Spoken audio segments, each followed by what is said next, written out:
626 জনের visa auto cancel হয়েছে বাংলাদেশি। একই শ্রমিক নেপাল বা অন্য দেশ থেকে 3 লাখ 4 লাখ টাকায় যাচ্ছে, কিন্তু আমাদের দেশে অনেক বেশি টাকা লাগছে। এই অভিবাসন ব্যয়টা কমানোর জন্য অলরেডি প্রবাসী কল্যাণ মন্ত্রণালয় উদ্যোগ নিয়েছে। প্রথমত গতকালকে পত্রিকায় যে সংবাদটি প্রকাশিত হয়েছে যে আমাদের সংযুক্ত আরব আমিরাতে কিছু বাংলাদেশি ভাইদের ভিসা ক্যান্সেল হচ্ছে বা অটো ক্যান্সেল হচ্ছে, সেগুলো 5,000 বা কিছু সংখ্যা বলা হয়েছে, যে সংখ্যাটা সঠিক নয়। আমাদের দূতাবাসের তথ্য অনুযায়ী, আরব আমিরাতের তথ্য অনুযায়ী আমাদের এখন পর্যন্ত, আমরা এই কিছুক্ষণ আগে মিটিং করে আসলাম, আন্তঃমন্ত্রণালয় মিটিং করার পর্যন্ত 626 জনের ভিসা অটো ক্যান্সেল হয়েছে বাংলাদেশি।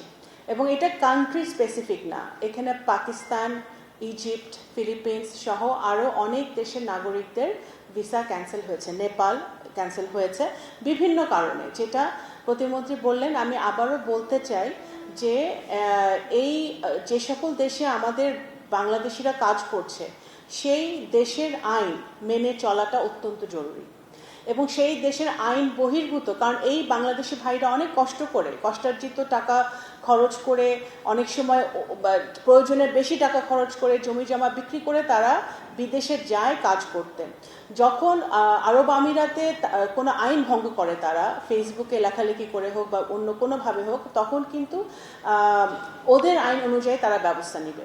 এবং তখন বাংলাদেশ সরকার সচেষ্ট আছে, তারপরেও কিন্তু আমাদের জন্য কঠিন হয়ে যায় ওই ব্যাপারটাকে ঠিক করা। সুতরাং এটা কিন্তু আমাদের বাংলাদেশি, এই আজকের এই প্রেস ব্রিফিং থেকে আমরা একটা বার্তা দিতে চাই যে দয়া করে আপনারা আইন বহির্ভূত কোনো কাজ করা থেকে বিরত থাকবেন।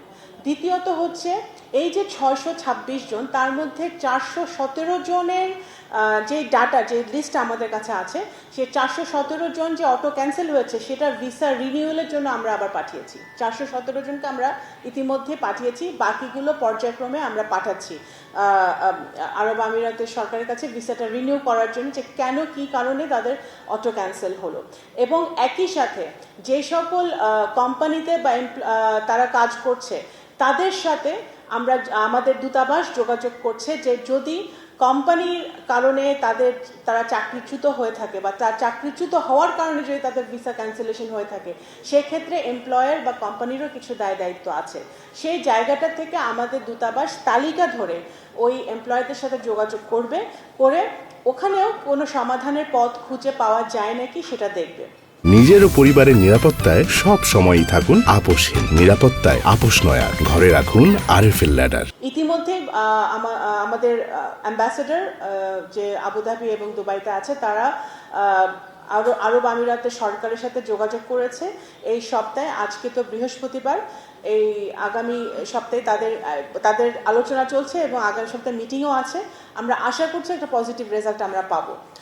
এরপরেও যেটা আমরা বলতে চাই, যেটা ইতিমধ্যেই বলা হয়েছে, যে আমাদের আরব আমিরাত বা বিভিন্ন দেশে আমাদের বাংলাদেশিরা যখন ফেক ডকুমেন্ট নিয়ে যায়, তখন কিন্তু সেই কারণে আমাদের বাংলাদেশিরা যারা যায় বিভিন্নভাবে কাজ করতে, তারা যেরকম বিপদে পড়ে, আবার যারা লিগালি যেতে যাচ্ছে তারাও কিন্তু বিপদে পড়ে। তো দুইভাবেই কিন্তু আমাদের এই শ্রমবাজারটা ক্ষতিগ্রস্ত হয়। তো এইগুলো উত্তরণের জন্য আমরা পররাষ্ট্র মন্ত্রণালয় এবং প্রবাসী কল্যাণ মন্ত্রণালয় অত্যন্ত নিবিড়ভাবে কাজ করছি।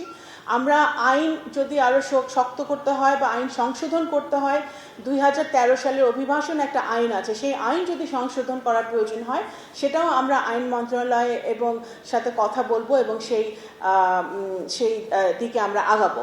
মাননীয় প্রধানমন্ত্রী অত্যন্ত সচেষ্ট আছেন। উনি গতকালকে আমাদের সাথে কথা বলেছেন, উনি আমাদের আরব আমিরাতে আমাদের অ্যাম্বাসেডর আছে, ওনার সাথে কথা বলেছেন, প্রকৃত চিত্রটি উনি জানতে চেয়েছেন, উনি জেনেছেন এবং এটা প্রতিকার করারও উনি নির্দেশ দিয়েছেন।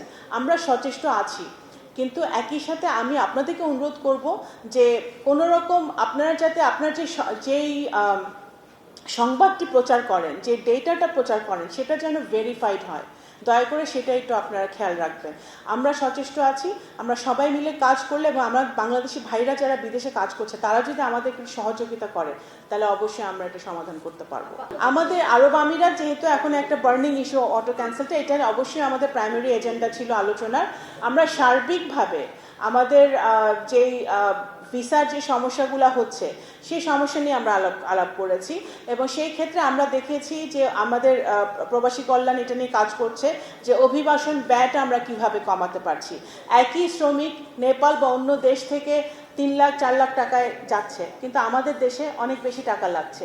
এই অভিবাসন ব্যয়টা কমানোর জন্য অলরেডি প্রবাসী কল্যাণ মন্ত্রণালয় উদ্যোগ নিয়েছে এবং কোনোভাবেই যাতে কোনো 2 নম্বর কোনো কোম্পানি বা কোনো দালাল চক্রের হাতে আমাদের বাংলাদেশিরা না পড়ে অতিরিক্ত টাকা খরচ করে তাদের যেতে না হয়, সেটাও কিন্তু আমরা অত্যন্ত গভীরভাবে এটা পর্যবেক্ষণ করছি এবং ব্যবস্থা নিচ্ছি।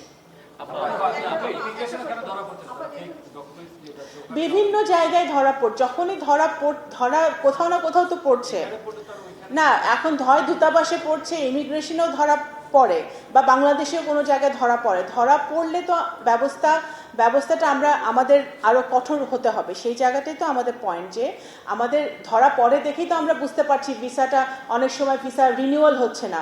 ভিসা রিনিউয়াল না হওয়ার একটা প্রধান কারণ হচ্ছে যে আরব আমিরাতের সরকার যখন এটা আইডেন্টিফাই করতে পারে যে কোনো রকম ফেক ডকুমেন্ট আছে তখন তারা এটা ভিসাটা রিনিউয়াল করছে না।